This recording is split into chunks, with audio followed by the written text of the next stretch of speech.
Welcome to our Tuesday, July 24th City Council meeting. We'll call this meeting to order, and we'll begin with the Pledge of Allegiance and invocation by Councilman Henderson. Would you please stand and face the flag? I pledge allegiance to the flag of the United States of America and to the republic for which it stands, one nation, under God, indivisible, with liberty and justice for all.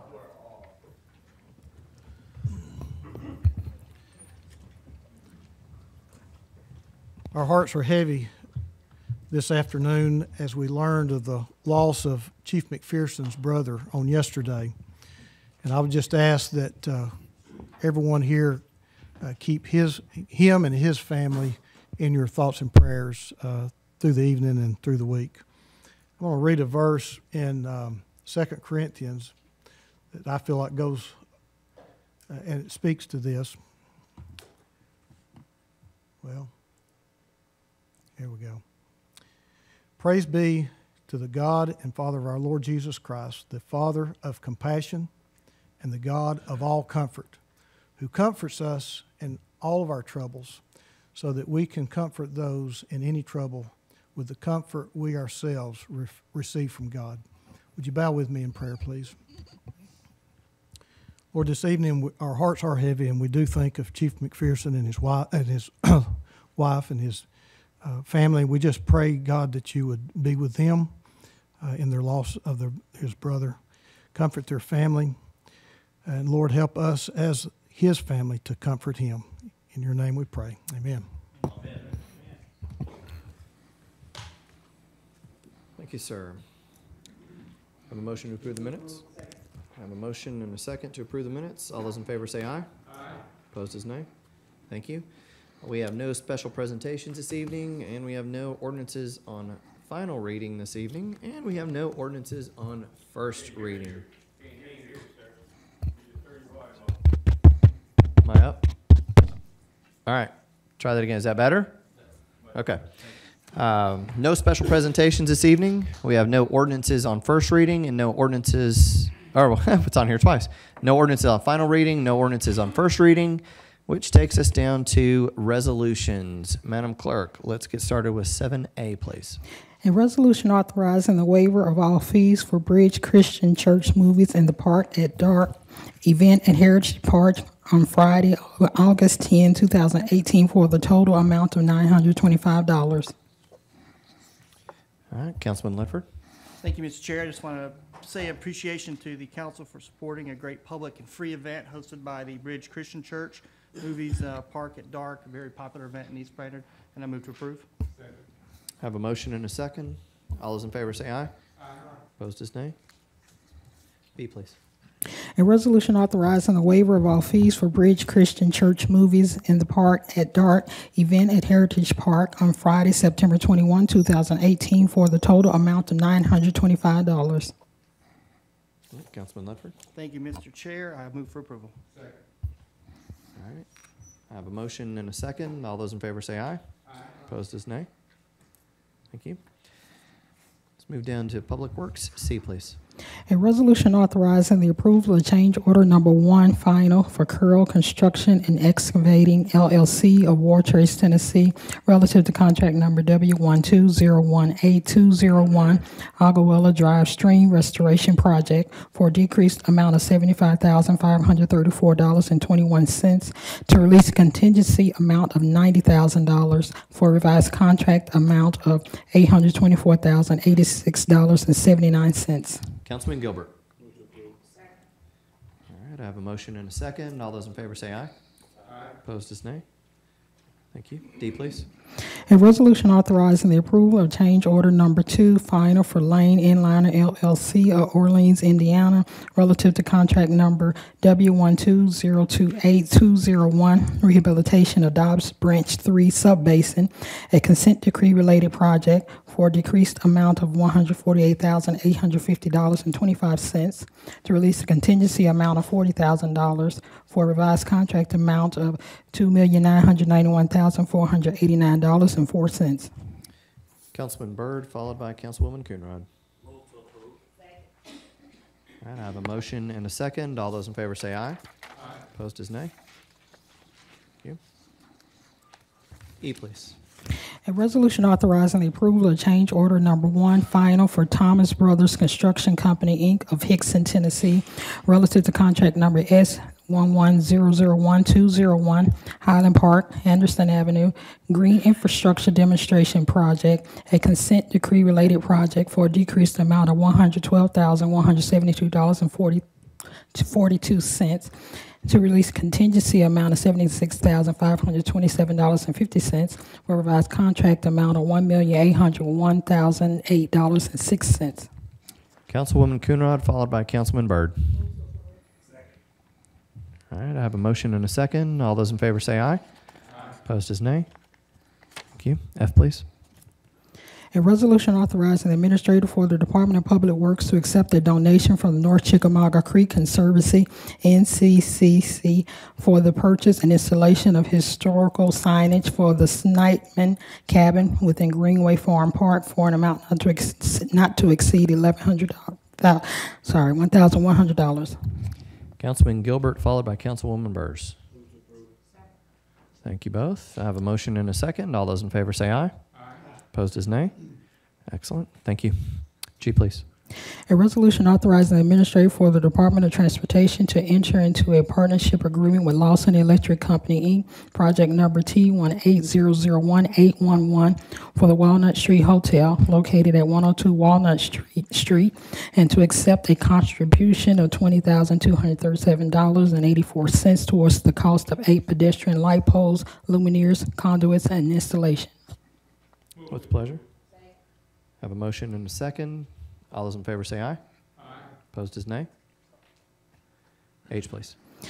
A resolution authorizing the administrator for the Department of Transportation to enter into a partnership agreement with Seaford Investments, LLC, project number T18001-812 for the Moxie Hotel located at 1220 King Street, and to accept a contribution of $17,708.11 towards the cost of 7 pedestrian light poles, luminaires, conduits, and installation. Councilman Byrd, followed by Councilwoman Coonrod. Have a motion and a second. All those in favor say aye. Opposed is nay. Aye, please. A resolution authorizing the administrator for the Department of Transportation to enter into a partnership agreement with Admin Electric Company, Inc., project number T18001-810 for Erlanger Children's Hospital Outpatient Center located at 900 East 3rd Street, and to accept a contribution of $30,356.76 towards the cost of 12 pedestrian light poles, luminaires, conduits, and installation. Councilman Byrd, followed by Councilwoman Coonrod. All right, I have a motion and a second. All those in favor say aye. Opposed is nay. J, please. A resolution authorizing the administrator for the Department of Transportation to renew contract number T16002-201 with REMAC Inc. and Jarrett Builders Inc., citywide crack seal and bituminous surface treatment, and to enter into 2 one-year blanket contracts for crack seal services for both professional firms for an estimated amount of $150,000. Councilman Mitchell, followed by Councilman Gilbert. Move approval. All right, I have a motion and a second. All those in favor say aye. Aye. Opposed is nay. Thank you. It's the last item on our agenda, and we're moving to purchases. Ms. Woodard?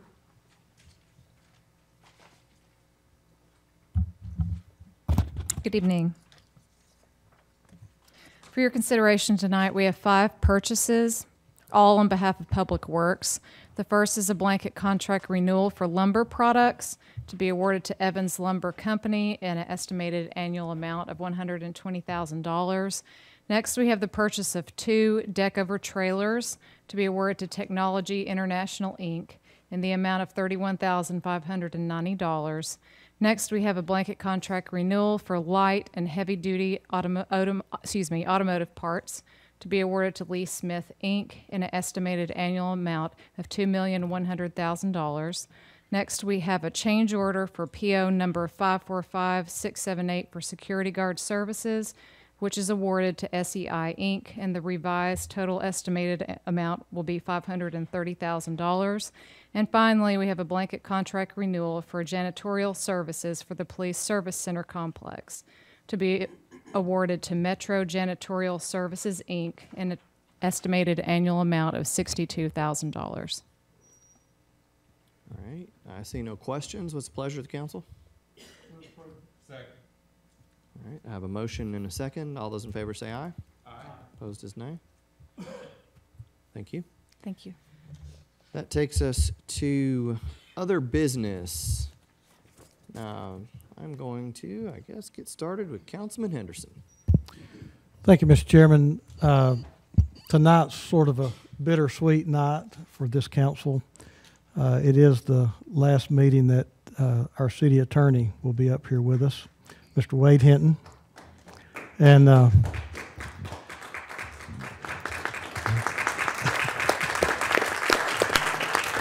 See how long we can make this last.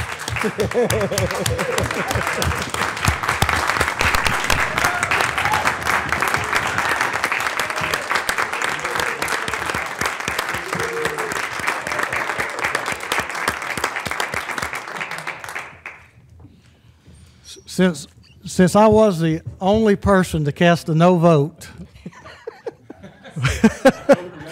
5 years ago for Wade, I wanted to kick it off, Wade, and just tell you it has been a pleasure and an honor having you as our city attorney, working with you. The year that I was chair, it was just seamless being able to work with you, and I appreciate all the upgrades, the things that you've done to our city attorney's office to make it a better department. But you're going to be missed. Council Ledford. Thank you, Mr. Chair. Just wanted to share with everybody this past Saturday at the Jack Benson Heritage Park, I was able to be part of a presentation for an award that was presented from the Dog Park Dash 2018, which is sponsored by the Boyd Foundation, and it was in the amount of $25,000. And that's going to go to the improvements of the dog park at Heritage Park, to some much-needed upgrades and some maintenance and some new amenities. And I want to say a special thank you to Akosha Cook, who wrote that award-winning application, and also to say a big thank you to Seth and Travis from Open Spaces, and that we've got big plans for Heritage Park, and I really, really appreciate the city's support in the future of Jack Benson Heritage Park. Thank you, sir. Thank you. Councilman Mitchell. Thank you, Mr. Chair. I would like to appoint Mr. Marcus Jones as the District 2 representative on the Form-Based Code Committee. That's an official. All right, very good, sir. Thank you. Thank you. Duly noted. Councilman Gilbert. Again, just to remind everybody, Rock the Block, August the 4th, from 11 to 2, at Brainerd Center. If you have any book bags, supplies, we need it. So be there. Hopefully, we'll have a lot of fun there. Also, we're putting together, Mr. Harris is doing something August the 10th for North Brainerd Community Council, sponsoring the back to school also. I'll get more details by next week. Thank you, sir. Councilwoman Coonrod. Thank you, Chair. Wade, I really want to say that I'm going to miss you. You give hope to so many people that come from impoverished conditions, from, you know, the west side to you went to Volkswagen, had the opportunity to work out there at Volkswagen in that capacity with them, and then to the city's attorney's office, and now you're going to be the vice president of diversity at Unum. So you just continue to inspire me in everything that I do. I appreciate you putting up with all my hard-headedness at times, and you one person that I could most definitely go to that can get me back on track and keep me focused to achieve the goal that I pursue to do. So I hope that we're able to continue to keep in touch with each other, and I'm sure that I can continue to lean on you for any advice that I would need in the future. It's just amazing just watching your journey from where you come from and having the ability to work with you when our mayor first decided to run for mayor years ago, and to you being on the transition team, and just, you know, to see you here. I really wish I could get you to stay, but I understand that. So now I really get to get my attorney to come work. Come on up here and get in this seat now. No, but you will be Miss Wade. Thank you, Councilwoman. Councilman Byrd. Thank you, Chair. Just want to echo what Councilwoman Coonrod said. Wade, thank you for all the service, man. You are an inspiration. I know when I was younger, seeing you out amongst, the friends and family and people moving around, I always knew you was a cool guy. Never knew that you was so intelligent, though. But you're a brilliant, brilliant man. And I just want to tell your mom, you raised an awesome son and a very humble son. And he inspired me to know that I can do great things as long as I stay humble and keep my focus on God, So thank you for raising a wonderful son. And Wade, you will be missed, brother. Thank you, sir. Wade, you have a comment? Yeah, thank you, Mr. Chair. I'm going to I had a little statement here because earlier today I tried to say something and I didn't make it through, folks. I didn't make it through. I got a little emotional. So I want to first say thanks to the members of this council. Chip, I totally forgot about that one vote. But Chip and I have become really good friends and gotten to know each other and built a good relationship and friendship that I know will go beyond this time here. To all of you for your support, I appreciate that so much. We've been through some interesting times, learned a lot, as he shoots me my mega sign. We learned a lot from each other and with each other, and I just appreciate the faith and trust you guys had in me and moving this forward. I would say to the administration, again, thank you for your support, and to the mayor. He is constantly trying to move this community forward, and that's one of the reasons I decided to come here, knowing that was his vision to move this city to another level. That really drew me to this particular role, and he put together an administration that is completely remarkable. I said earlier today that I learned so much from each and every one of you. I know oftentimes here at council we might hear about that one thing that doesn't go right, but there are 1,000 that you do right, and we don't hear about. To the citizens, I just say thank you. It's been a privilege and honor to serve in this role. At times we disagree about what policies we're going to move forward with, but we all know that we're trying to move the community forward because we love this city. So thank you for that. It's my mom who's here. Thank you for your support and enduring all the complaints I had about Chip Henderson. No,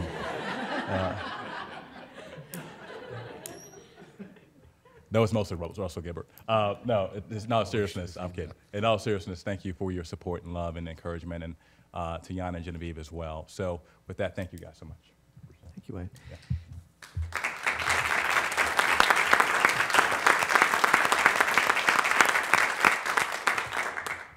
Since Wade was in a hurry to get out of here, we're going to keep this thing going. Councilman Gilbert. Since he brought it up, Wade did cry this morning. Earlier today. I'm gonna tell on him. But ma'am, you raised a great son. You look so young to have a kid look so old. But I appreciate you allowing him to come to us. Good, Councilman. All right, I see no more lights, so I guess that's my turn. Wade, you and I started in these seats together, and saying we learned a lot is really a significant understatement.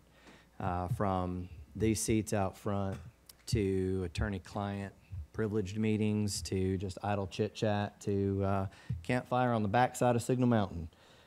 It's been a pleasure serving with you over these years, and I truly believe that the city attorney's office and the administration as a whole has certainly grown and taken many right steps due to your presence and due to your service. So thank you very much for dedicating what I can only imagine time, stress, pain and anguish at times, especially from Councilman Henderson, and still agreed to be here and serve with us. So truly you're in one seat. We fill the other 9, but you deal with all 9 problems that have to come across your plate. So I truly understand the breadth of what that really is like. So thank you for doing it. Thank you for agreeing to do it. I'm very happy for you to be able to move on, at this point. But I truly appreciate the amount of time that you've dedicated and time away from your family. because it is very difficult. Even though we volunteered to do this job and you chose to take the job, the amount of time that it takes to do it right is truly taxing emotionally and everything else. So I appreciate all that you have done and for the city attorney's office and again the administration and all of us up here in the time that we've spent together. And with that, I don't know that I'm breaking a rule because I don't think anybody's ever done it before. So I'm gonna do it, and I'm gonna ask the audience if anybody out there would like to come up and make a statement or make a comment of appreciation to Wade for all of his dedication over these years to keeping this city moving forward. Don't everybody come up at once. Nobody? He's really trying to get out of here fast. I'm trying to delay it as long as possible. Long as possible. All right, with that, Wade, again, thank you very much. Thank you. Can't say how much I appreciate everything that you've done for Thanks, us. Mr. Chair. Thank you. All right, with that, we will move on to committee reports. Councilman Oglesby. Councilman Mitchell. Yes, Mr. Chair, thank you. We did have a Public Works and Transportation Committee meeting this afternoon, and we will have another one in 2 weeks after agenda session. Councilman Ledford. No report. Councilman Henderson. No report. Councilman Gilbert. No report. Councilwoman Coonrod. Councilman Byrd. No Councilwoman Burrs. No report. Thank you very much. That takes us to the point in our agenda where we recognize persons wishing to address the council on non-agenda items. Is there anybody here this evening that would like to address the council? We do have. Mr. Attorney, would you please read the rules? If you wouldn't mind, go ahead and come on up to the lectern, and when you arrive and it's your turn to speak, if you just give us your name, and then you will have 5 minutes. Since this is my last time, I want to read these in German. All right, go for it. I'm kidding. All right, so any person interested in addressing the council will only be recognized at the microphone. Sir and others, you'll be given 5 minutes, as the chief said, unless the council provides for additional time. You cannot personally attack or personally denigrate others. You can't use any obscene or vulgar language. You can only address the council on matters that are within its jurisdiction. And the chair is prohibited from recognizing persons more than twice on non-agenda items during a 30-day period. We have 3 people on that list. I'll provide that list here. Thank you. Thank you, sir. Please.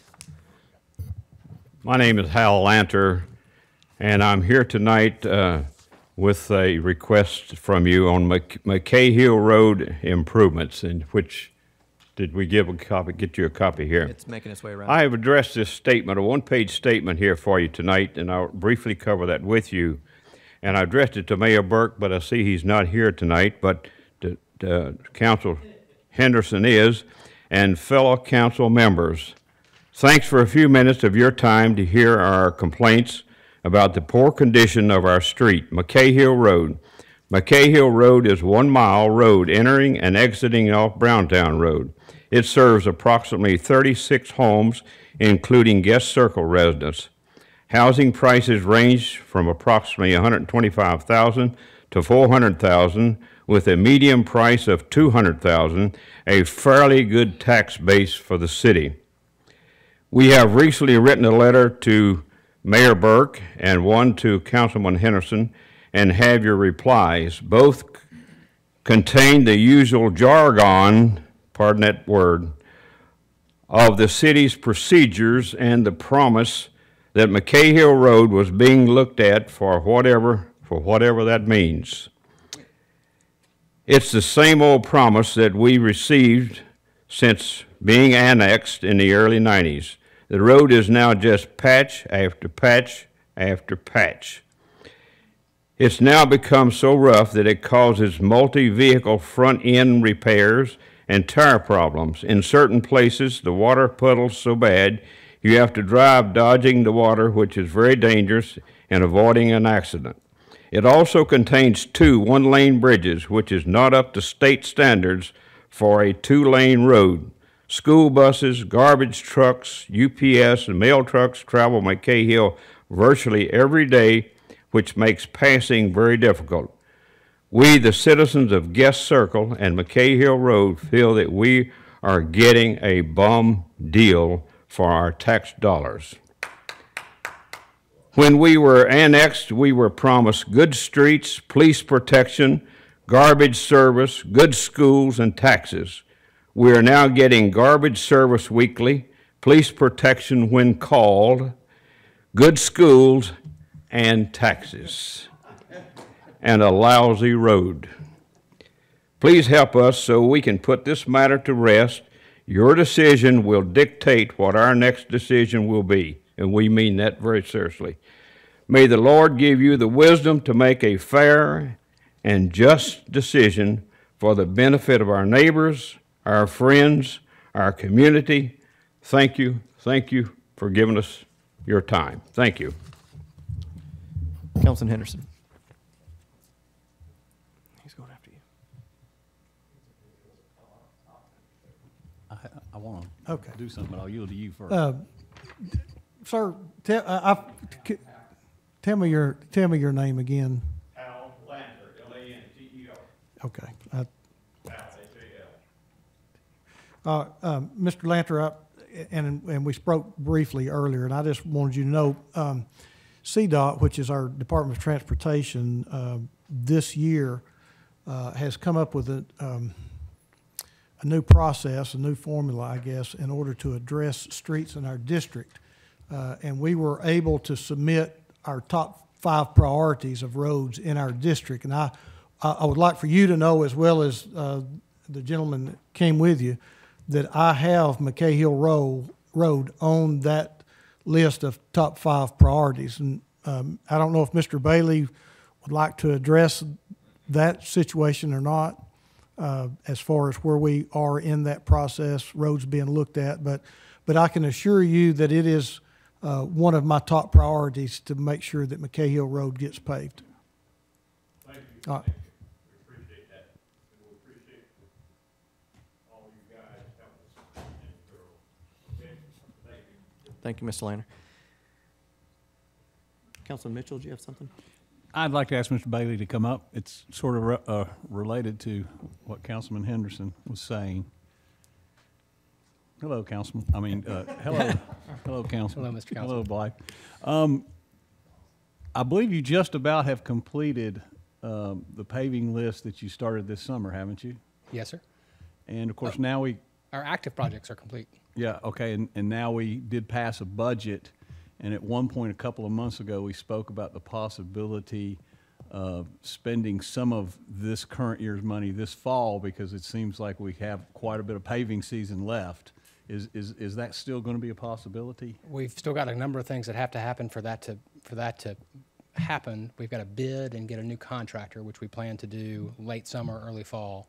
But that's still our goal. Okay, so you still have a goal to do some more paving this year? Okay, And I'd be happy to hang around and talk to the individuals. that'd be great. Thank you. Thank you, Mr. Chair. Yes, sir. Councilwoman Coonrod, did you have a comment on this? Blythe, can you explain to me what does that mean? What you just did, you said, he asked you a question. Are we planning on doing more paving this year? And you said, Our schedule indicates, our yearly schedule has us going to bid on a certain number of projects, selecting a contractor, and then beginning the work in the fall. That's our goal every year. That's still possible. But a number of things may happen. Contractors may come back, prices may be too high. There's all kinds of things that happen. But our goal that I think is reasonable is that we will be doing more paving before the end of the calendar year. so that's a yes. Because you confused me with your head nod. You didn't give an answer. You just said, But is it clear now? what Does it does make that sense now?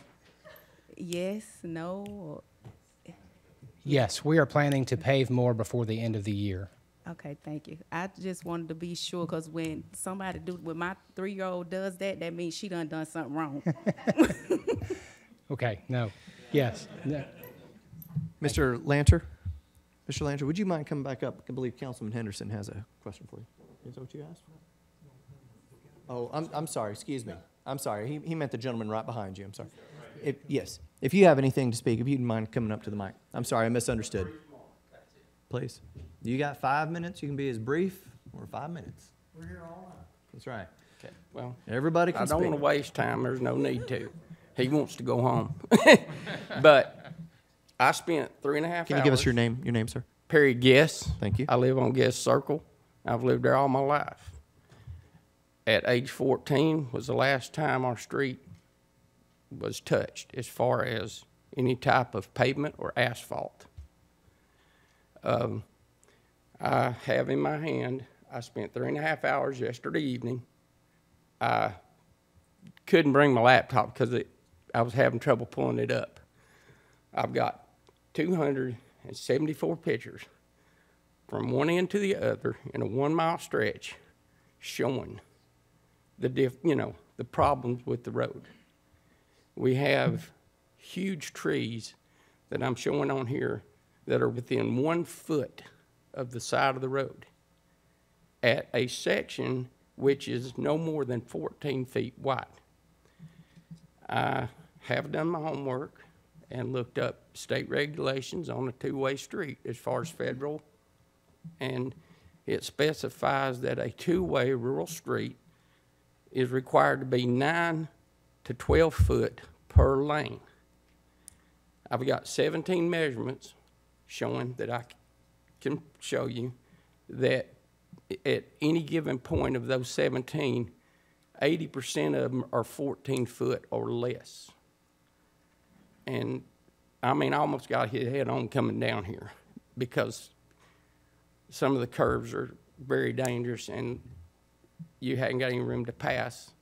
And I work at car to bus. I leave every morning at about the time the school buses come down. I have to pull off in the dirt or in a driveway for the school bus to pass me. I feel that this is very unsafe for our children, and I just don't want anything to happen. And we're very fortunate that nobody's got killed yet, but I mean, I'm looking forward to any day. We've had a few cars hit trees, and then I do have a piece from my neighbor that has a 2005 Dodge Magnum, has not been modified or anything, no modifications, not lowered or anything. It tore that off the side of his car going over one of the speed humps. And it's going to cost over $700 to fix the man's car. So with that, I mean, I just appreciate everything you can do for us and look forward to hopefully seeing some improvement. Thank you. Thank you, Mr. Gass.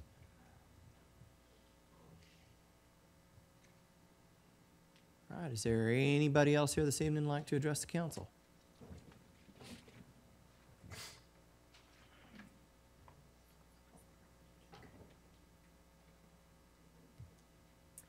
Good evening. My name is Cherie Robinson James.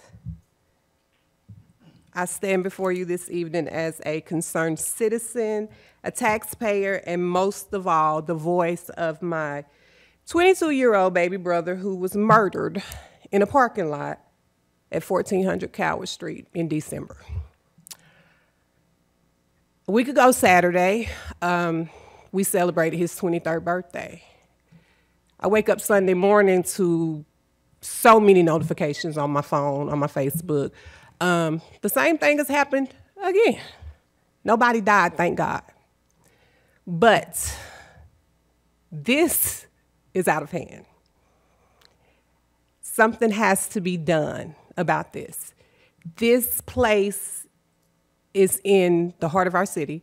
This place is where, across the street from tourists, we talk about Chattanooga being great. The tourists are downtown. People are getting killed downtown.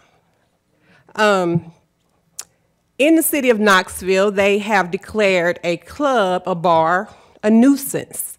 As I was driving over here from work, I looked up the word nuisance, and this is what it says. That which causes offense, annoyance, trouble, or injury. That place has caused all of the above, every one of them. Right now, my family is really going through turmoil because he was the baby. He was a good kid. He was in college. He was working to pay his own way to college. He was adopted when he was 3. His birth mother got word of his death. She came home for the funeral. 2 weeks later, she OD'd, so she's dead too.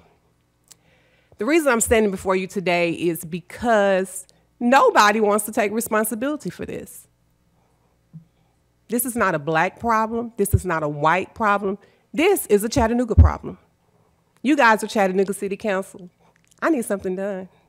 Because if you can't go to a club and be safe, I don't go to clubs, but if you can't go there and be safe to walk from the club to your car, why are you there? If these patrons can pay their money to this place, but they can't be safe, I don't understand. This place has gotten so many calls. Police has been there so many times. And I just want to know what's really going on. My family's hurting, but we're not the only families that are hurting. And this place it ain't no getting better. It's not getting any better. And I'm here. I'm by myself today because I'm the leader in my family. I'm the strong person in my family. But right now, I don't feel strong because we're hurting. And we're going to continue to hurt because nothing is being done. I went Sunday after I heard about everything. I went to church and I went to the parking lot where my baby brother took his last breath. And I sat in that parking lot and I did a Facebook Live video just because attention needs to be drawn to what's going on. It's happening. Nothing's being done about it. So I just really want to know what you guys can do, not just for me, but for this city, for the tourists that are coming into this city, for the people that live around this place. Somebody's got to do something. I'm telling y'all, y'all are going to see my face because my brother is gone, and this is my way of honoring him, to ensure that what happened to him happens to nobody else. Thank you. Thank you, Ms. James. Do y'all have, I'm free for it. I'm open. Councilman Oglesby. Yes, I feel your pain and I'm sorry for your loss. Mm-hmm. All the incidents touched me deeply. It touched me deeply about this shooting, the shootings this week. So, and I've gotten a number of calls from constituents who live in that area, and they're deeply concerned about their safety and the safety of the residents and the perception of our city. Mm-hmm. I thought that was really heart-wrenching. I was out of town, and I heard about it while I was out of town. Exactly. And I immediately called Chief Roddy, and he and I discussed in detail what we can do. And he's recently met with the owner of the establishment, and he met with the owners of the parking lot across the street. And he's planning on doing some, and he and I discussed, and you and I are going to exchange information. So I appreciate you can that. personally come to me and we can continue this conversation till we get it right. But I want you to know that we as a council, the police department, and the city as a whole will not tolerate this kind of behavior that's continuously, and it doesn't make our citizens feel safe, whether you live here or visiting, because I place a high premium. A lot of times we talk about the tourism part. For me, I'm touched by the citizens who live here each and every day, that you have to feel safe, and you shouldn't be feeling the pain. Nobody should have to feel the pain that you feel, and I felt it myself because the night that your brother passed away, I was actually doing a police ride-along. So I was right around the corner when it happened, so it hit me deeply because it wasn't something I read about the next day. It was something that I was actually a part of. But I will assure you, I will connect with the police department, and I will also speak with the district attorney about this, because it does fit some of the descriptions that you made when you described what is a nuisance. So, but any citizen, but for you, for your pain and you stepping up the way you are, let's connect, exchange numbers, and I assure you I will follow up on this to make sure our citizens are safe and they feel comfortable no matter whether they live there or anywhere in the city. So thank you for coming before us tonight. Thank you for expressing yourself, and I can feel it's heartfelt and it's genuinely. And it's I'm gonna let you know. Yeah. We are not gonna drop the ball. You want to connect with me? Yeah. We're gonna connect because this has to stop. Yeah. This has been going on too long. You said you guys are working on it. 2016, when the security guard was shot, they changed the close down. 6 months, changed the name, back at it again. The same stuff. Right. When is enough enough? But we're looking, we want to create long-term solutions, not just those that temporary fix where people are able to recapture themselves in another, in another name. I get it. Same kind of stuff. So once again, I applaud you. I appreciate you coming here tonight. And we're going to do as a council to make everybody, each and everybody in our city feel safe, no matter what they're on Coward Street or in District 9 or 2 or 1. So thank you for that. And we're going to work diligently to make sure that those establishments are not able to continue to operate under those conditions that inhibit the health and safety of our citizens. Again, I'm holding you to that. Yeah, well, thank you. Ms. James, just one moment. Sorry. You're fine. Councilman Byrd. Yes. Hey, how you doing, ma'am? I'm good. How are you? I'm heartbroken because I do feel your pain. I knew your brother. Awesome guy. When people read things like that, they are automatically associated with some type of gang or some foolery, just automatically. And that's not what that was. Exactly. I know for a fact it wasn't. And it hurts the community. This the thing that bothers me. We've been up here for a year and a half, and we're figuring these things out as new council people, and we're getting it. But these are things that bother people in the community, because if you're from the community, you know where Pepe's is, you know where Deep Blue used to be, you know where I had a nightclub, Midtown Music Hall. I had another place, Cold Trains, and I remember officers coming in there trying to shut me down because they said I created the environment for crime to happen. I created the environment for these things to take place, when the things wasn't even taking place at my establishment. They were across the street or they was down the street, but they still, when they talked about it, they named my place, or they named some of these places, JJ's and Councilwoman Coonrod. A young man got killed across the street from there. That place is shut down right now, so we're not on the news and screaming out things, but best believe we are asking the questions, and your council up here, we're not going to rest until we get your justice that you want and make sure that you're happy with the outcomes that come about. And we're going to keep on pushing that. I know Councilman Erskine is going to do the same thing, and I want you to know I'm with you as well. So I salute you for coming up here and sharing with us. I appreciate. I'm say this and I'm done. I've come to the beer board a number of times, and as you said, Pepe's and all that got shut down. But I dropped the ball because I had other stuff going on in my life. So I felt like with my brother's birthday being Saturday, and we celebrated his birthday, and then I wake up Sunday, that's in my face. That was, to me, that was my brother saying, okay, get back up, dust yourself off, and go handle business. So I'm just letting y'all know that y'all will see my face, that y'all will hear my voice, because that is my baby brother. Thank y'all again. Thank you, Ms. James.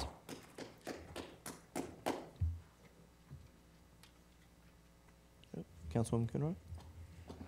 Question, if someone from the police department maybe can answer it, do we know why this establishment haven't been declared as a nuisance and shut down? And because we Chief Vaughn, can you answer? Yeah, we've had, like Councilman Byrd said, like other locations, they have, similar situations and they close them down. So what's holding this, preventing this location from being closed down? It takes a lot to get an establishment shut down. Last I heard, John Collins was working on collecting all the paperwork that has to be collected and then submitted to the DA's office. And then I think ultimately it's up to the DA's office whether or not they close the establishment. But we're with you on all the calls and all the nuisance complaints. We're very well aware of it, and we're willing to work with the city council any way we can to help keep everybody safe, obviously. Now, and I will say this, is that it was a video surfacing, and I'm sure the police department received that video, and I do hope that someone has reached out to the young lady and spoke with her about the individuals who actually were shooting at that location, because a lot of times it's perceived that it's African American and it's African American that's in the gang, and when what I saw, that wasn't the case. So I really hope that we can get the right information out pertaining to what happened at that establishment, and that you guys will really, like Erskine say, he's gonna be on it to make sure that proper actions is taking place, because we can't afford to continue to lose our young men to this type of behavior. Right, and we certainly would not put out any misinformation intentionally. So I feel like the information that is available to us has been shared as much as we can with the community. Yes, ma'am. You're welcome. Thanks, Chief. All right. Sharp. Good evening, Council. Good Helen evening. Burns Sharp, 129 Walnut Street, District 7, representing Accountability for Taxpayer Money. ATM is a public interest advocacy group that focuses on tax incentives and government transparency. Next week's City Council agenda includes resolutions that would declare 3 city buildings near City Hall surplus and transfer them to the Industrial Development Board. The properties under consideration are the Internal Audit Building on Lindsay Street, the property on East 10th at Houston, and the City Hall Annex on East 11th, where the city attorneys and 311 are located. The IT department had been there, but last year leased space in the Edney building for $662,000 over a 4-year period. These properties fall within the Innovation District. The new plan for the district challenges us to think outside the box and look differently at the 140 acres in the downtown and MLK neighborhoods. Mayor Burke, in his recent State of the City address, announced that the city is offering up these buildings to help stimulate mixed-use development. The council's responsibility is to examine the concept, determine if it is in the best interest of the city, and if so, be transparent with the public about how much this transformation is going to cost. If a member of the public happened to see the July 31st council agenda and wanted to comment, tonight is the only opportunity. So here are my thoughts and questions. Property is typically considered surplus when it no longer serves the needs of the city and therefore the public. The Internal Audit Building and the City Hall Annex are currently being used. Where are these employees going? What impact will moving them have on the efforts over the years to create a city campus where city offices are close to one another? Have you seen a fiscal impact statement? The city currently owns the buildings where these offices are located. How much will it cost the city initially and long term for them to be relocated? Why would these properties be transferred to the IDB? The King Street parking lot, which was declared surplus several years ago, was transferred to the CDRC rather than the IDB. What's the difference? A more fundamental question is why you need to involve another city entity at all. Council members are elected and therefore accountable. The good volunteers who serve on these boards are neither. Millions of dollars are at play here as these properties are sold. Will there be appraisals of the 3 properties? That did not happen on King Street until the public raised a ruckus. What would be the mechanism for the ultimate sales to private developers? ATM respectfully requests that the council table these resolutions until the mayor's office gives you more information on cost and process. To use a phrase Councilman Mitchell once used, they need more time in the oven. The resolutions need to be expanded with a series of recitals and findings explaining what the city plans to do, why you want to do it, how you are going to do it, and what it will likely cost taxpayers. Thank you for listening and considering. Thank you, Helen. And I think we can answer one of those questions, and I'll go ahead and let Wade address one of them real quick, if you wouldn't mind. Thank you, Mr. Chair. One change to the agenda for next week's agenda will be that the buildings will be transferred to the CDRC rather than the IDB. Okay, thank you. And I see nothing further. Thank you. Oh, Councilman Byrd. Is a lot of times, Ms. Burnshop have some good questions.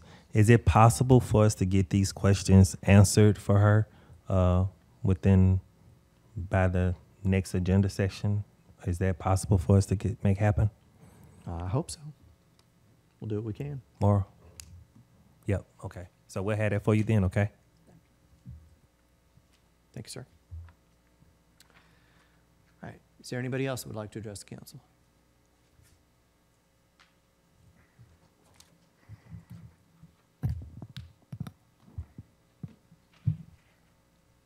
Rick Carpenter, 1548 Concord Road, Chattanooga, Tennessee, 37421, District 4. It's great to be up here tonight, be able to speak again. And in regard to speaking, I'd just like to share some words that we're probably all very familiar with. I heard it and I thought, that's pretty relevant, so I'll share that with you tonight. Silence like a cancer grows. Hear my words that I might teach you. Take my arms that I might reach you. But my words, like silent raindrops, fell and echoed in the wells of silence. And the people, they bowed and prayed to the neon god they made. And the sign flashed out its warning in the words that it was forming. And the sign said, the words of the prophets are written on the subway walls and tenant halls and whispered in the sounds of silence.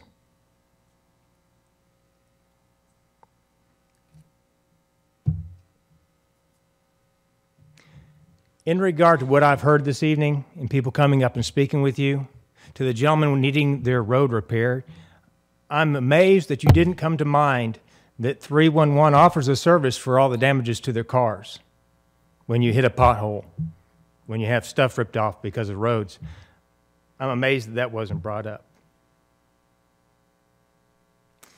When we hear about daily shootings that have gone on way too long, and I have come down here to mention to you TOC, transnational organized crime is at hand, and it is here.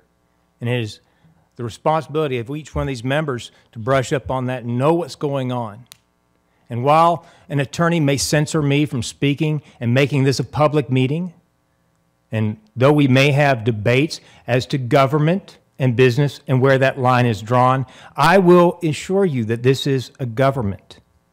We are the government. We are the people. And you need to pay attention to us when we speak, and you better not censor us. Because if you do, then we lose our government. And when we lose the government, I will guarantee you this city is too large for each of you to handle on your own or collectively as your small group. Transnational organized crime, you need to look into it. And it needs to stop because it has come full circle. When you cannot answer why shootings are occurring, when you cannot answer why you can't stop it, when you have money that's unaccountable and it's going to banks overseas, and then from there, who knows where, and then it returns home in ways that you're not expecting. When I hear the lady speaking about Coyote Jacks, and when I think about Make America Great Again, I think back in the day, that place wouldn't still be standing. It'd be a pile of ashes, because I remember Chattanooga as it used to be. And I remember how things were handled when we had transnational organized crime at play, and it kind of kept it away. Because we didn't stand for that in this city. We didn't put up with it as a government. And I'm going to tell you, if you guys can't do it, the government will. And if you may think this is a business, it is not. It is a government. That is why you were elected and not hired. There was no hiring of any council member here. You were elected. This is a government. And with that, because I'm watching my clock now, and I want to not choke on this, I want you to understand this. I want you to understand this better than anything else. Whoa! I want you to understand this. So get with this on this. For the record, the eyes of accountability are on you now, and they will follow you all the days. Thank you.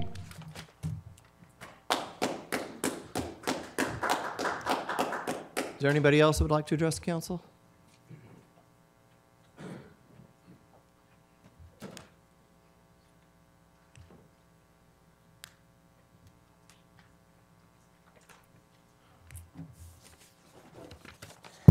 Good evening. I'm not quite as bold as some of the speakers, but I'm here to talk about the overlay and the Airbnb. This is my second time. Ma'am, can you give us your name? Oh, I'm sorry. Okay. Susan Bureau, Thurman Land, Hickson, Tennessee, District 1. What I'd like to, I don't understand what even the purpose of the overlay is or what the overlay accomplishes to keep people out of being able to run their business. With that being said, I want you to know it's not just my income affected, it's downtown income. People come, they come to my house, they save money, they spend money.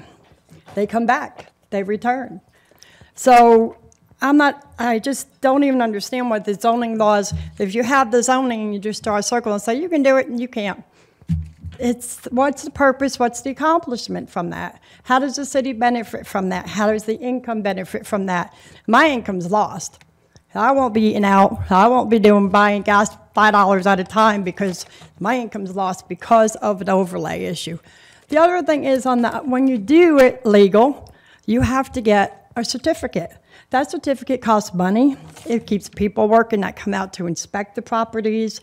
You pay money every year to have your certificate to be legal. Well, I would love to be in compliance and just go ahead and be legal and have all my inspections done, but because there's an overlay circle, I can't be in compliance. Which brings me to the next thing. This Thursday, the first group of people that are out of compliance will be in court. Are our courts not crowded enough? Do we have nothing else to worry about other than who can rent out a room out of their own house and who has a certificate and who does not? So I would like if somebody could tell me what the purpose of the overlay is and what it's accomplished by having the overlay. It's my questions. I can answer that. Rick. She asked for anybody. I think she was addressing us. Thank you. Go ahead, Councilman. Thank you, Mr. Chair. I know to some, probably the overlay may not make a lot of sense. My first attempt at doing short-term vacation rentals through a permit was citywide and could not get 5 votes to do that. Before you were able to do short-term vacation rentals through a permit, you had to have your property rezoned. Very archaic way of doing business, yeah. I felt like.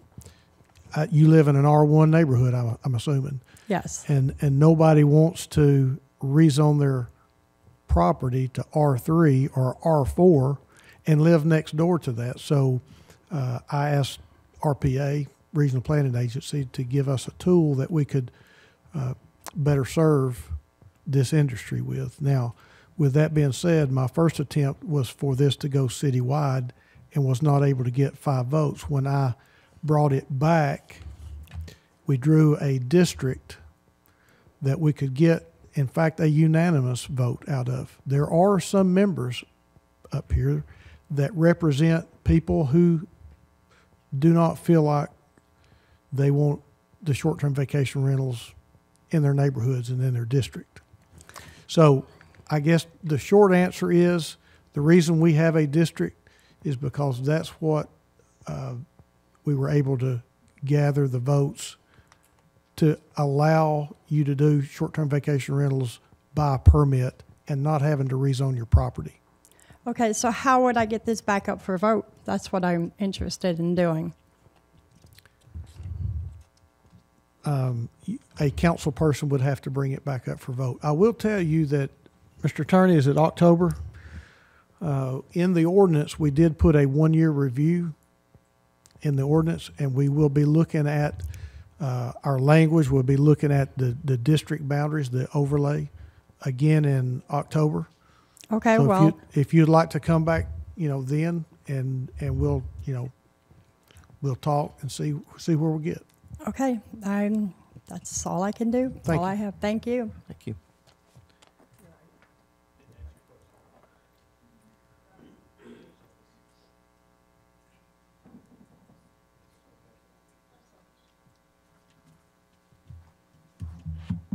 I don't mean to take up your 5 minutes. Thank you. Ronnie Ray, Pan Gap Road, Lookout Valley. I just wanted to comment on this issue of the crime that is happening within our city, and just to try and impact what you had said about the crime. And another speaker spoke of, we are the government. That is true, and we're a civil form of government. As president of the Lookout Valley Neighborhood Association, I do pledge to bring what I feel is probably one of the biggest contributors to crime that is happening in our city. I'm 64 years old, so I can remember when Chattanooga had what we called the blue law. We didn't sell alcohol on Sundays. I think that was a great, great effort towards thwarting any future crime. Anybody knows, and I come from that background as well, crime, alcohol, it makes us braver than we actually are. It makes us stupid, to be quite honest with you. That's why I gave it up many years ago. My question would be, is the citizenry bold enough to take the steps and demand reinstituting the blue law? That's one step. Are we bold enough to make those kinds of decisions? And I am. I'm going to bring it up before our neighborhood association, and this council will get the end results of that. I'm extremely proud that my city council member, Chip Henderson, consistently votes against any alcohol-related items that come before this council. Mr. Hinton, best of luck to you. We know you'll do well. Thank you for your time, council.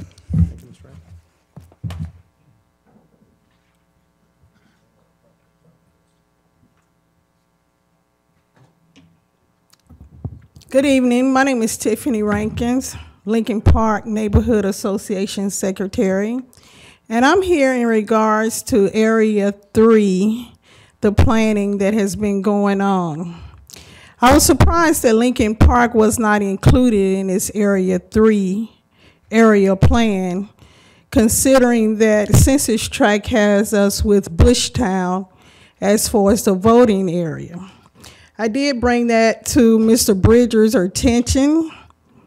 He did say he was gonna look into it. I did get a courtesy call last week saying that it just couldn't be done. That basically Lincoln Park wasn't the only one that wanted to join the Area 3 Missionary Ridge. I'm not for sure if Missionary Ridge is in the census tract of Bushtown voting, and how Lincoln Park is divided with being downtown and also in Bushtown. Something needs to be done.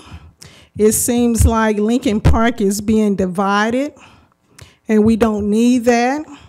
We need to be in the Area 3 area plan as far as planning. I already know that the advisory council has been meeting and we're way behind, but it seems like Lincoln Park is being, should I say,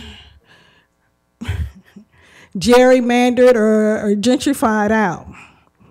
And the next neighborhood may be Bushtown or Churchville as time goes on.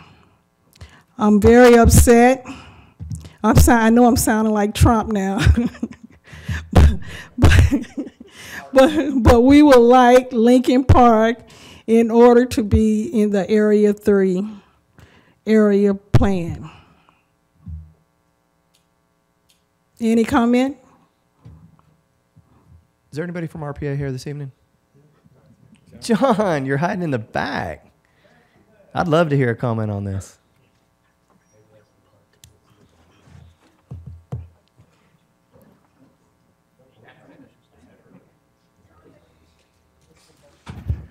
I brought my fancy shoes today. Let me. Somebody I'll stole your tie, John. I know. I was in Atlanta with my son, but I'm here. Thank you. So to explain the process, I did speak with Lincoln Park last week to talk through the RPA process. And we look at setting boundaries for the Area 12, or for any plan. We look at a lot of it has to do with the physical boundaries as defining the natural breaks. We try to keep, when we look at neighborhoods, we try to keep those where they have a similar geographic context. So when you get, so it says, if you look at the Area 3 plan, it's essentially bordered by Missionary Ridge on the east, South Chickamauga Creek to the north, the Tennessee River to the north, and it basically follows the railroad tracks to the south to I-24.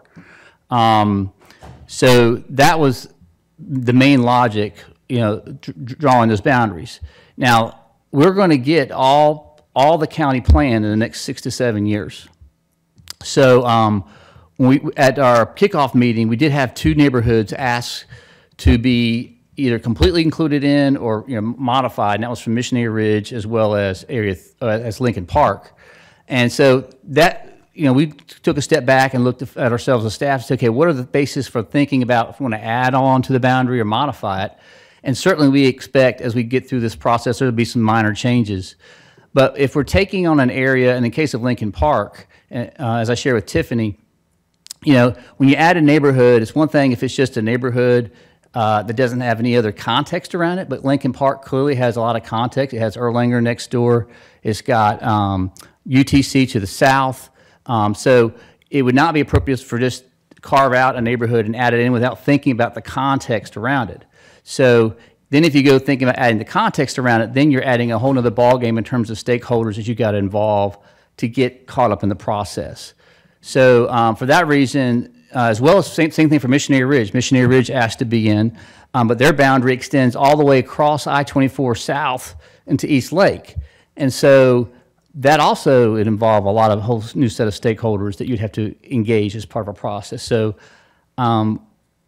again, minor changes are one thing, but to take in whole other neighborhoods that involve a whole set of other contexts, because again, we're about physical planning, physical development. That didn't make sense to us as staff. Again, we are going to get every plan done in the next 6 to 7 years, so the whole county will be covered. I also share with Tiffany that there are similar neighborhoods to hers that have same concerns. If you talk to a resident from MLK, they'll tell you they don't want downtown encroaching on their neighborhood. Those representatives who serve those areas know that they're very concerned about keeping that single-family character and the long-term residents of their community. Same thing as Lincoln Park. So there are 3 neighborhoods that they're a part of in the downtown district. That's going to be Fort Wood, MLK, and Lincoln Park. So I think that stakeholder interest would certainly be retained and maintained as part of that planning effort. But moving forward, as you know, Area 3, we have a lot of issues to work on. And I just felt like making those big changes would set us back on a timetable we're already behind on, quite frankly. So for that reason, I recommend keeping the boundaries as they are. Second, John. Councilman Byrd. Thank you, Chair. So, Tiffany, hearing that, you was over there shaking your head. I just wanted to ask Tiffany something Sure. right quick. You was explaining earlier, you said about gentrifying and gerrymandering. Gerrymandering, yeah, cutting the line out to. By cutting the line out, you think that's doing what again? As far as it's impeding on the voting process, it's including us with the downtown, with the taxes and everything else. Like I say, we're only 100. We don't have to bring Erlanger or UTC with us. You know, we're just only, when I was in planning for Lincoln Park, it was always expressed, oh, it's only 100 residents, it's only 100 residents. But now, as far as the area through that 3 plan, it's too much context. But like I say, since we are a small area, we should be included in, if we're in the voting census, I want to stay where our voting census, contact census is. Okay, does this change the voting context by them being out of Area 3? How they vote, they still vote with Bushtown, correct? This doesn't change how the community votes. That's correct. Let me answer that. Yes, what does this change? This does not change it. All this does is set land use development policy. It's a physical development plan. A physical. So if you can you explain to the Area 3 plan, could you give us a quick understanding of what that is? Sure. What we look at is, look at the, mix of housing diversity, housing types, commercial development, industrial development, and think about, based on the needs expressed by residents as well as business owners, what's the best future use for the property going forward. As you know, every month you see zoning cases where you have to make decisions on the change to zone, and this plan will be used as a tool to whether that's a good idea or a bad idea, right? That's something we would use as a staff to inform a recommendation for future land development. So it doesn't deal with voting. It also looks at capital improvements. It does make some suggestions for capital improvements, but it does not talk about change. It actually does not change neighborhood association boundaries. I emphasize that. There's a separate process for that. It does not have anything to do with voting where people vote. You mentioned capital improvements. Am I okay, Chair? Yeah. Okay, you mentioned capital improvements. Can you explain that a little bit, what you mean? Sure.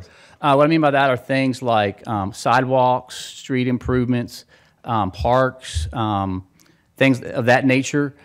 This planning process helps to identify potential future improvements that are consistent with the vision for the growth and vitality of a neighborhood or a location. So we will be looking at that. I will say the big difference in terms of how we do this planning process compared to other plans, we're going to be more fiscally conservative in terms of we're not going to try to populate 100 projects that won't get implemented in 20 years. I don't think that's realistic. We're going to try to be much more strategic and think about projects that can be implemented in the next 5 to 6 years. Okay. So I hope that helps.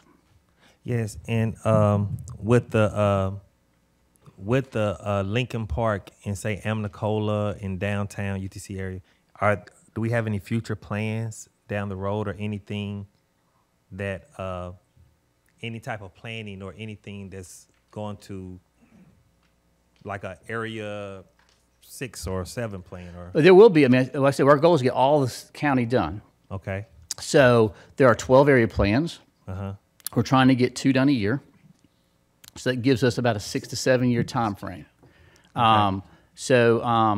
We are behind. We're trying to get caught up. But our goal is to get the entire county done. Okay, so that's the goal is at some point in time, we will be able to address the concerns of Lincoln Park. That's right. And that situation. Can we work together to set up a meeting or something even with the community? Because remember I told you last time, communities don't like when people show up and say, hey, this is what we're going to do, or these are the plans we have with the community. They want some input on it. Sure. So is it possible that in the near future, maybe we can set up some type of meeting to sit down with Lincoln Park community? Sure, be glad and say, to. hey, what are some of the things you would like to see in the future, or some of the things you would like to see this community move forward in? You set it up, be happy to come. Okay. Thank you. Good, sir. Councilman Ledford. Hang on, John. Thank you, Mr. Chair. John, real quick. It's just a real quick question. Having been involved with the Area 12 plan, yes, extensively serving on the advisory committee, I saw an area that was changed as far as a growth plan, and areas that were determined that were once very rural now to be in a different mindset. Sure. So let me ask you this real quick. And I always try to listen as close as I can to Lincoln Park and District 8 because I know how important it is. By leaving them out of this by not having them included in this plan, could that be actually a good thing for them? Because there could be unwanted consequences if they're grouped into that plan, therefore presenting new concepts for growth or different types of housing to basically unmantle or untie what is now bound up the way they desire. Well, I mean, I would say certainly, I guess, with the downtown, they'll be paired with MLK, Fort Wood, and themselves as the three key neighborhoods, and that actually in Southside as well, as part of those neighborhoods that be involved in that process. And like anything, I mean, Area 3 is a big area. That's what I'm concerned with. It's a big area. It is. I will say that it is certainly already going to be a challenge for us to be as customized as possible within each neighborhood, but also trying to complete an entire area plan. We got like 13 I can't remember the numbers, in the teens, neighborhoods in that jurisdiction. So there's going to be a steep hill to climb to get that done in a timely manner that meets that not only responds to the area's needs, but each neighborhood's needs. So I think you do have a point there in the sense that a smaller area with a fewer set of neighborhoods does allow us to give us more focus than I think we would as part of an Area 3 broader planning effort. Because that would be my biggest concern, is that lumped into a large area that would bring undesired consequences. That's just a point I wanted to make. Thank you. Thank you, Mr. Chair. Sure. Is there anybody else who would like to address council this evening?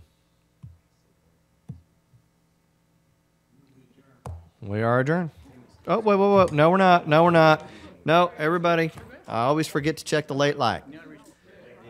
What you said? Councilwoman Coonrod. Thank you, Chair. I just want to say congratulations to our Commissioner-elect, Catherine Jeter, who's going to be the County Commissioner for District 5. Thank you for attending our City Council meeting tonight. Thank you, ma'am. Now we're adjourned.